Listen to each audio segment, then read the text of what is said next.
આંકલાવ નગરપાલિકાની બેદરકારીથી આંગણવાડી બહાર ગંદકીનું સામ્રાજ્ય, સ્થાનિકોમાં રોષ। આંકલાવ નગરપાલિકાના વોર્ડ નંબર 4 સ્થિત માધવનગર કોલોની નજીક આવેલી આંગણવાડી બહાર લાંબા સમયથી ગંદકીના ઢગલા અને અસ્વચ્છતાનું સામ્રાજ્ય જોવા મળી રહ્યું છે। આંગણવાડીમાં અભ્યાસ માટે આવતા નાના બાળકોના સ્વાસ્થ્ય સામે ગંભીર પ્રશ્નો ઊભા થયા છે, છતાં નગરપાલિકા દ્વારા યોગ્ય સફાઈ કે જરૂરી કાર્યવાહી કરવામાં આવી નથી।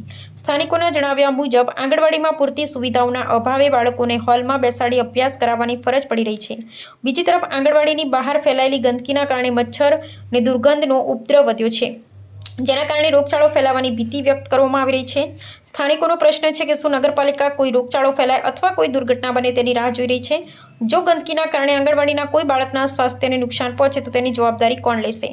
સ્થાનિકોએ વોર્ડના કાઉન્સિલર અને નગરપાલિકાના જવાબદાર અધિકારીઓ સામે પણ સવાલ ઉઠાવ્યા છે કે શું તેઓને આ સમસ્યાની જાણ નથી કે પછી જાણ હોવા છતાં આંખ આડા કાન કરવામાં આવી રહ્યા છે? રહેવાસીઓએ તાત્કાલિક ગંદકી દૂર કરવાની, નિયમિત સફાઈ શરૂ કરવાની તેમજ આંગણવાડીમાં જરૂરી સુવિધાઓ ઉપલબ્ધ કરાવવાની માંગ કરી છે। હવે જોવાનું કે આંકલાવ નગરપાલિકા લોકોની ફરિયાદને ગંભીરતાથી લઈ ઝડપી કાર્યવાહી કરે છે કે પછી ફરી એકવાર માત્ર વચનો સુધી જ સીમિત રહે છે।